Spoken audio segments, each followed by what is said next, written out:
Cloud. All right, so welcome. So this is our first Leadership 101 training. Never done this virtually before. We've only done this on the field, and basically it's character development, but there's a couple things I need to tell all of you ahead of time. So you have a chat box, and so I'm really encouraging you to use that. I have a hard time viewing everything on my screen, so at the very end, I'll take a peek at that. And then what I will do is if I have time at the end, I want to keep us to 30 minutes. I will answer those, but if I don't have time, I'll answer them the next time around. I'll look at the chat, or if I see who it is, I'll respond to you individually and get back to you. But I value your questions. That being said as well, I'm going to bring up some life examples. So this isn't Coach Lasso really speaking to you. And remember what I said, this isn't mandatory. This isn't mandatory. I'm going to put it on YouTube, but it's my YouTube, my personal YouTube channel. We're not connected right now with Minneapolis Public Schools. This is being run through a Zoom platform, which is put on by the Rock Ministry. I am going to use some examples that will be biblical.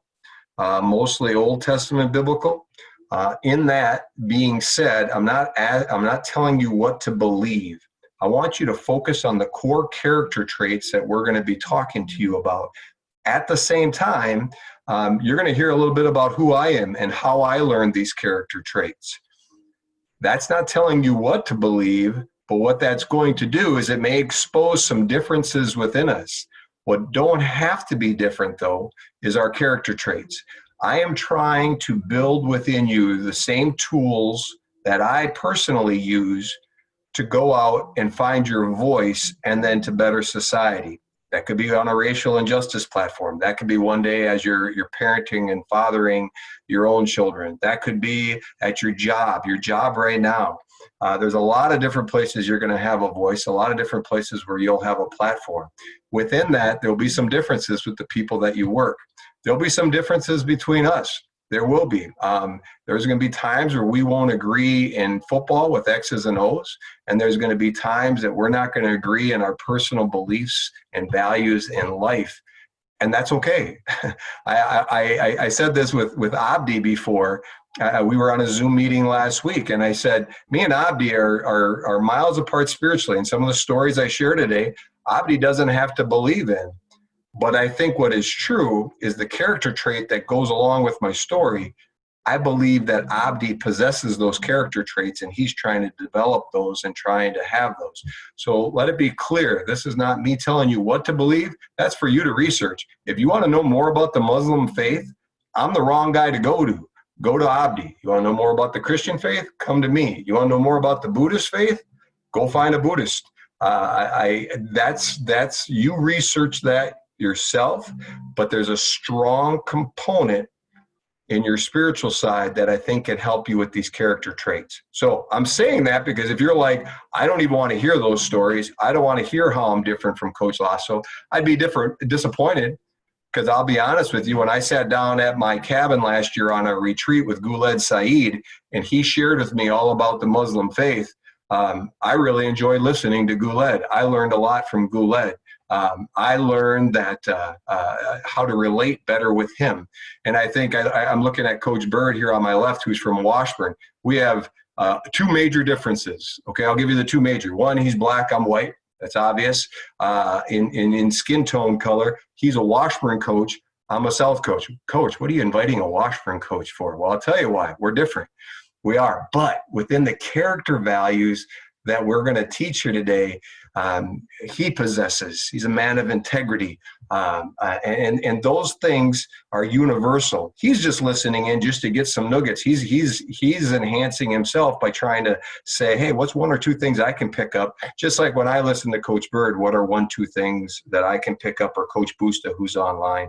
And my coaches are going to have to listen to this. It will be mandatory for them because they get to choose whether to coach with me or not. But at the same time, I want them to know me, and I want them to understand these character traits so that when Teddy, Adam, Jack, I'm just pulling names off the screen, TQ, love hearing TQ. TQ and me had a nice conversation earlier this year when we were in distance learning, and we disagreed on some things. But that's going to show us how we get along in life and we still make progress to better society. So I think it's important. I think it's important that I share that. I think it's important that you hear that from me. That being said, I'm going to share my screen with you, and we're going to launch character training 101, leadership 101. And it's 4 sessions. I'm hoping we can do it in 4, no more than 30 minutes. If you miss a session, you can go on the YouTube channel and catch back up. I encourage you to partake in all 4. The reason I'm making it 30 minutes is I think that's about the attention span of Coach Busta.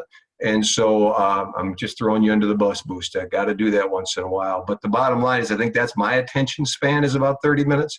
And so I just want to make sure that you get some nuggets, and then we're going to continue to grow on these. And sure, when we talk racial injustice down the road, and what I mean by that is we'll be talking about it throughout the character development. But when we really focus maybe on that particular area, we're going to have some tools in our tool belt. I don't go fix my toilet just with my bare hands. I got to make sure that I've got the proper tools to go do that. And so you're going to have some tools in your tool belt so that when Curtis wants to use his voice. I had a nice visit with Curtis on Friday, just it was brief, tossing him a t-shirt. But when he goes and tries to use his voice, he's going to pull one of these tools out and he's going to say, man, this is effective, because I want you to be able to use your voice, but I want you to be able to be heard and not be silenced, because you know what? You pulled out a character value that really isn't going to benefit you in life. It was one of those values that maybe, you know, you picked up along the way, that I have many bad habits, and you know, some of those things just need to be flushed, and we need to get rid of those. And so here we go. So I'm sharing my screen. Being I am semi-technically challenged, I'm going to get over to that. I'm going to go to present. And I'm going to ask this, Coach Bird, can you see my screen right now? All right. So Bird, I can see his face, so that kind of helps me on out. Just so you all know, like I said, I will peak at we started at 8:35, so at 9:03 or so, I'm going to wrap this up, and we're going to go from there. So Leadership 101. Not a lot of interaction with this, like that. So shoot questions in the chat box. Write them down on a piece of paper. Make sure you get them to me. So what is leadership? I need to get rid of this. Perfect. Leadership is developed over time. No one comes out of the gate as a leader. Some will possess traits that will help them lead, but those traits need to be developed. To be a leader, you need to lead someone. Those people, I just lost it. We just freaked out. Those people you are going to lead need to trust in you. They needed to believe in you. This all takes time. This presentation will scratch the surface of what it means to be a leader. Over time, your leadership skills will develop. I got to look at one thing here, gang. I got to see if anybody is in my waiting room here. I forgot to do that. Sorry, gang. It's going to be really tough for me to do. I hope they pop up. Well, if they are, I guess they were late, so they're going to have to tune in afterwards. So, yeah, not seeing it. Let's keep going. Family equals team, which equals family. What does that mean? Often we're going to refer to our team as a family. Well, it can be said the other way, that our family is a team. The Bible states in 1 Corinthians 12:12, the body is a unit, though it is made up of many parts, and though all its parts are many, they form one body. Once again, not telling you what to believe, but I think it's a great statement. It's going to take many people to play the game of football. It's going to take tall ones, short ones, fat ones, fast ones, tough ones, finesse ones. There's a place for everybody in a football team, and that's why I think it's such a great sport. A family and or a team have many components needed to help them operate smoothly. Ultimately, there needs to be one leader, but within the body of the family team, there are many opportunities in which others can lead and use their skills to bless others. Thus, as we work on forging this team, this family into a functional unit. May the character traits we learn to do this benefit us in all family structures. A lot of the things I'm teaching you right now are things that I've worked with my own personal sons, and my father worked with us in my family. Sacrifice. It's the first thing we're going to hit you on. What is sacrifice? When I looked up the definition of sacrifice, many examples come up. The definition I want to focus on in regards to leadership is giving up something important or valued for the sake of other considerations. To sacrifice is to give something up for the greater good of the family. Sacrifice is everything. Loving unconditionally, serving one another, and growing in our integrity with all takes sacrifice. In order to lead well, in order to use your skills to build up our family, you're going to have to give something up. Maybe it will be your time, your pride, your friendship, but in the end, the result will be a family unit which is stronger. TQ, you and I had this talk earlier on, where, dude, it was hard doing online training because, man, you had Fortnite, you got your PS4s, you got your Xboxes going on, but you had to give something up in order to be sitting here today, to be academically eligible to push forward and play next fall. Working out, right now it's hard. We're not bringing you into a gym. We're not able to have a weight room where you all can do that. It takes sacrifice. You got to give something up that seems so fun and so good for the greater good of the family. Out of the book of Luke, it says, Father, if you are willing to take this cup from me, yet not my will, but yours be done. As Christ was on his path to the cross, he contemplated suffering and dying. But Christ understood sacrifice. He understood giving up something for the sake of others. So he asked, not my will, but yours, in talking to God. Strange verse, being Jesus was God, but a powerful verse in knowing that Jesus was ultimately willing to sacrifice his desires by giving up his life.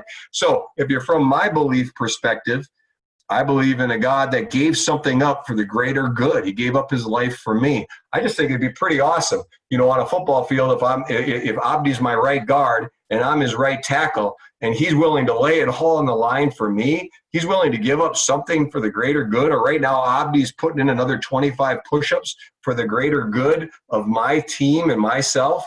He's giving something up. I think that's pretty cool. That's sacrifice, giving up something for the greater good. There's 3 leadership traits that we're going to focus on. They're unconditional love, and we're going to go into these in greater detail. That one's going to be down the road, probably in a couple sessions. We're going to talk about what it means to be a servant, and we're going to talk about integrity. And within that integrity, this is where we're going to travel today. We're going to see how far we can get here in the next 15 minutes. Integrity means following your moral or ethical convictions and doing the right thing in all circumstances. Even if no one is watching you, having integrity means you are true to yourself and would do nothing that demeans or dishonors you. So within that, I believe that as a man, before you grow in your integrity, your moral convictions, you need to know what it means to be a man. What is the definition of manhood? If you don't know what it means to be a man, how can you be a man of integrity? I believe that both men and women have moral convictions. I also believe that as men and women, we look at these moral convictions through different lenses. Let's start with the definition of a man, and that's where we're going to focus because that's what our team is comprised of this year, besides possibly Chloe joining in with us this year, and we can address that if she does. A man is someone who accepts responsibility, he rejects passivity, he leads courageously, and he remains humble, and thus he receives the greater reward, God's greater reward. Within that, I learned this definition through the teachings of Robert Lewis. I didn't invent this definition, and quite frankly, either did Robert Lewis. As we go through these character traits, I think you're going to find that this definition will hold true thousands of years ago, and it's going to hold true thousands of years into the future. And if you want to be a man of integrity, if you want to be a true man, you're going to possess these character traits. We're going to look in more depth at these character traits right now. The first one, accept responsibility. Then we'll look at reject passivity. We'll then look at lead courageously. We're then going to look at remain humble. Just to give you a reference, we're not going to read all of this, but in 1 Samuel 17, this is where we're going to draw some of these stories out of. A lot of you have heard about David and Goliath. You heard about David slaying the giant. Once again, if you believe this to be true, I personally do, or you don't believe it to be true, I think it's going to at least give you an example on how we can pull these character traits out of real life examples. And then what I want you to be able to do is think about your own life and how you can pull these character traits out as well. So if you want to go back on your own time, this will be online. You want to look up 1 Samuel 17, you can do that just through an easy Google search. You can read the whole story so you don't think I'm snowballing you, but I'm going to let you do that on your own. And we're going to jump right into the acceptance of responsibility. I'm going to look at one thing here, guys. We're going to do a 20-second pause, only because I do want to check to see. I'm checking. Attendees are waiting. I'm going to do this. This is crazy.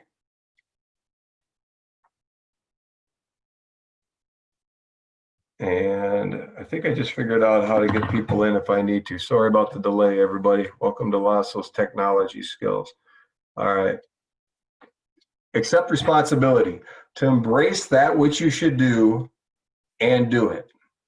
To embrace that which you should do and then you do it. Let's elaborate. To accept something means you believe in it. Responsibilities are those things you are responsible for. To show that you are accepting responsibility requires action. We need to see you doing what you are supposed to be doing. Distance learning, you had to log on. You had to do the homework. You had to get things done. Playing football right now, you have a responsibility to be working out. Sacrificing something for the greater good of the team, but the bottom line is you should have many different responsibilities. Your parents are giving you responsibilities, probably over the summertime, different jobs that you have to get done. So it's believing in something, but then it's also doing it. Actually having action within it. So in the story, 1 Samuel 17, David and Goliath, in verses 8 to 10, we see that Goliath was defying the armies of Israel. Israel is God's chosen people. Thus Goliath was defying God. David began to question this. David was a child of God. He knew he was to stand up for his faith in God, and this was his responsibility. So we're speaking specifically of David now.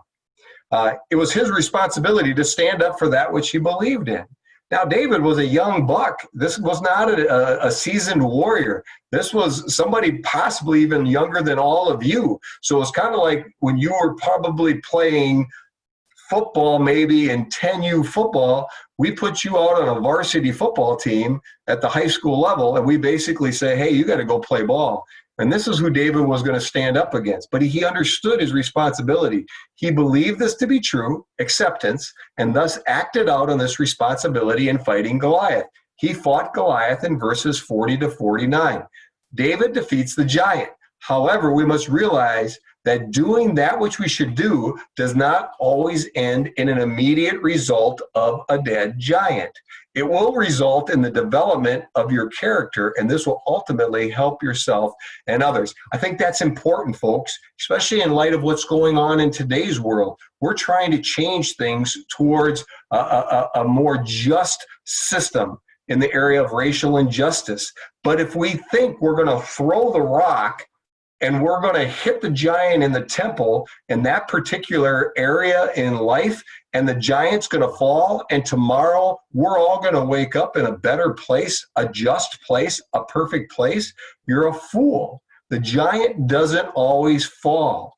What's important to understand about this story is that he had a responsibility, and he went out and he acted on the responsibility. You got responsibilities. You have to go out. You have to accept them, and you have to go and show some action towards them. Rejection of passivity. What the heck is this?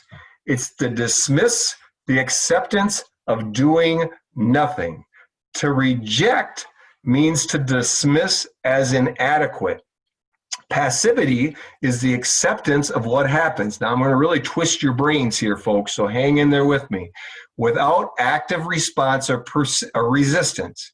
Reject, to dismiss as inadequate. Passivity, the acceptance of what happens without active response or resistance. You see that word again, action.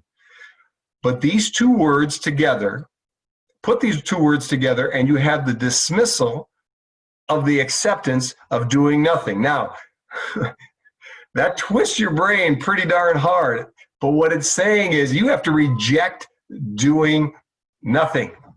It is easy to do nothing or do nothing of value, to sit in front of a screen, to not engage, to do that only which you want to do. That's easy.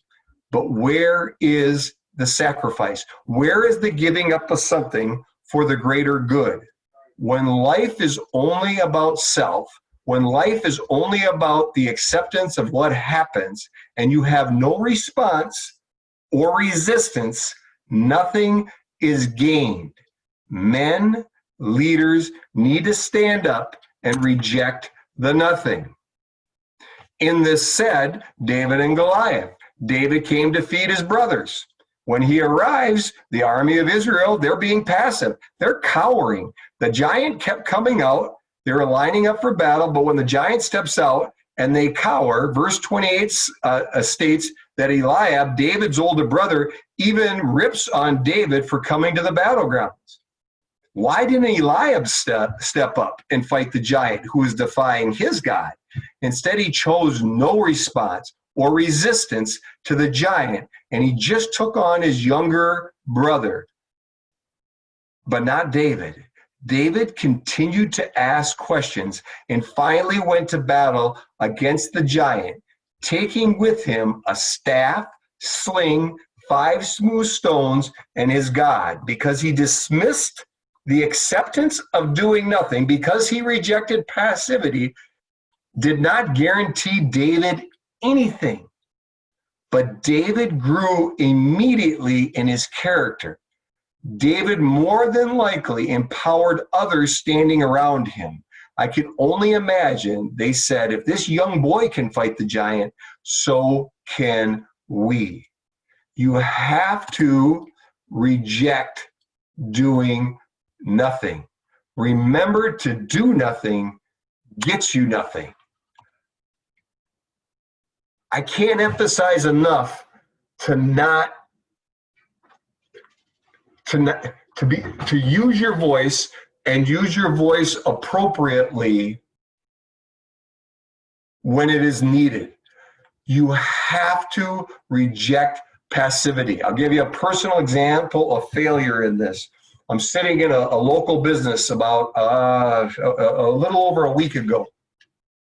And within that local business, there was a couple of men in that local business, and one of them was using racial slurs. Immediately, the owner of the business addressed the situation and told the man he needed to leave, and the man leaves. But I said nothing. Now, in my mind, I'm thinking, well, it's not my place of business. Who am I to say something, or whatever else? And I sat there thinking to myself, going, what is wrong with me?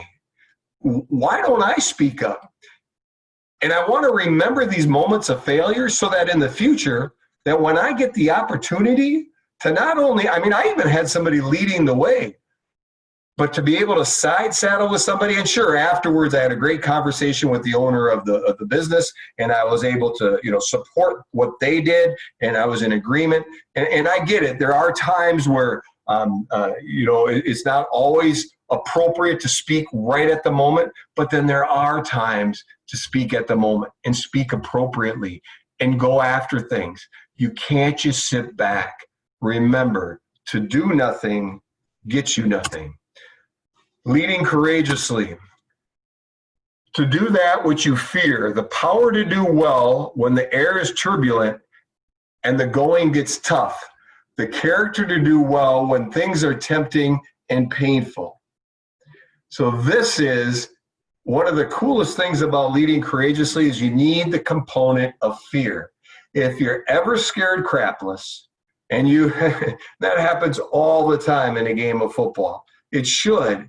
What a great opportunity to lead courageously. There were moments over the last 2-3 weeks in our Southside neighborhood in which we had this opportunity to overcome our fears and to lead courageously. And there's going to be those opportunities as we move forward. And I think it's important to know that it's the character to do well when things are tempting and painful. Lead. When we define the word lead, it's the initiative in an action to be a route or means of access to a particular place or in a particular direction. To lead means to get moving and provide direction. Courage defined, it's the ability to do something that frightens one. So get moving, and then if you're moving and you're scared crapless in that direction, you continue to pursue that direction and you continue to plow through. I think it's so important for men to understand that they have to learn how to navigate their fears.